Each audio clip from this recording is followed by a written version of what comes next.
जी असा अपने पिंड का हालात बयान कर रहे हैं। ना डोप मुजफ्फर खान ते असा उन्होंने पंजाबी च बोल रहे हैं मुजफ्फर आला भान ते उस दे बारे जो कुछ असा लिखिया है वो बयान कर रहे हैं।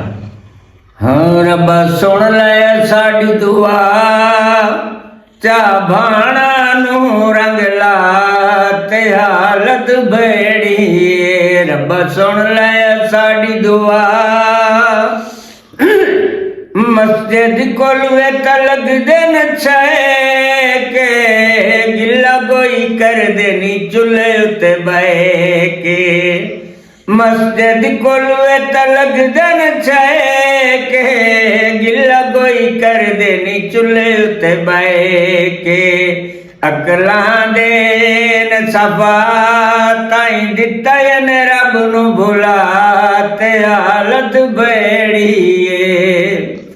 खंड देसी टोर गई ते गुड़ नहीं लभेदा हर रोज चीनी दा भाव पिया वधेदा।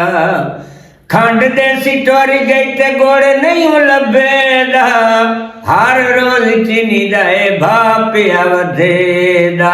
बूटे पत्ती दे उत्तू लड़का या चाहदा मी चवसा ते हालत बेड़ी। ये उस दौर की गल है जनाब जिस वक़्त जेडे साडे कैंडीडेट आए वो सन तारीख दस छुड़ेंदे आए भाई फलां तारीख नू तुसा पोलिंग स्टेशन ते अपड़ना।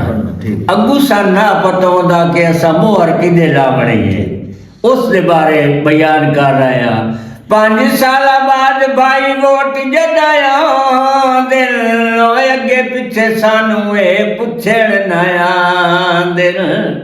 5 साल बाद भाई वोट जदाया दिन अगे पिछे सानू पुछण नया दिन। भेड़ा वांगू लेंदे अगिला ते लेंदे मर्जी दी मुहर लवा ते हालत बेड़ी। बाल साढ़े शारा दे रज के आवारे ये जनाब मिजाइया होर बाल ये नहीं ठीक हो। बाल साढ़े शारा दे रज के आवारे वेच के किताबां तक खांदे न छुआरे।